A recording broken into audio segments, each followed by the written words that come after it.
Welcome back. I have just put up a really first-rate Mark II Waard Zilvermeeuw, the herring gull, 4-berth, twin pole, good headroom inside, even though it's only 3 meters wide. This is a one-owner tent from 2000, and it's glorious. It's a sort of almost slightly turquoisey blue-green.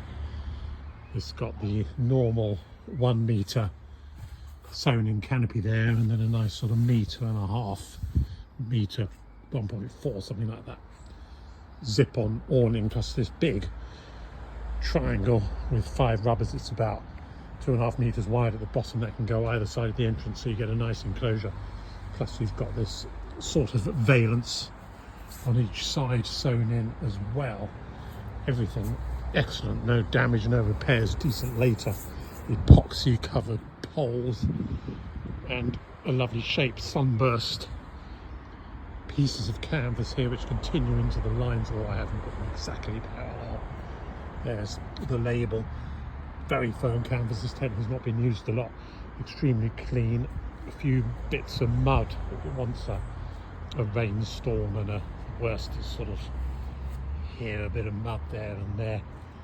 But I can't see any bird poo, and I can't see any sap. I've just put this up so it's a bit wrinkly. I'm going to leave it up tonight. In the morning it'll be all nice and tight. Lines, rings, all excellent. Here we are back to this lovely big wing there. Couple of nice things to go with this. We've got extremely pleasant pair of curtains. Sometimes you only get the main bedroom curtain in the Zilvermeeuw, but this has got both. It's got the, note the beautiful green colour, it's got the big separation curtain for the sleeping area, then a triangular divider which divides the bedroom into 2, so you've got 2 double bedrooms, plus in the same colour as the tent hanging storage unit there. Let's have a look inside. It's going to rain again, I just can tell. Ground sheet is exceptionally clean on both sides, really shiny.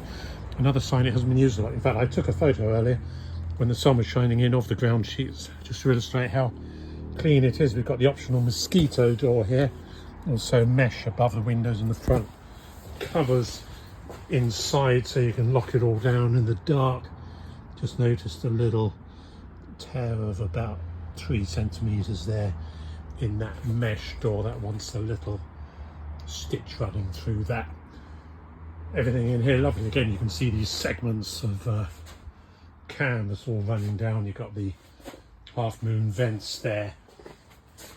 Again, a bit of mud in here. I don't know what's happened in here. Somebody's here. In the morning I will give that a bit of a clean up, because I think the tent has probably been dismantled in mud and it's dropped and picked up some mud there, so I will give that a clean. It's a good excuse to not bother taking it down tonight.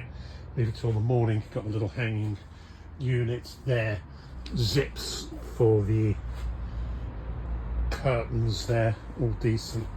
Tub ground sheet comes up at the sides. If you get a bit of a flood, it doesn't come in.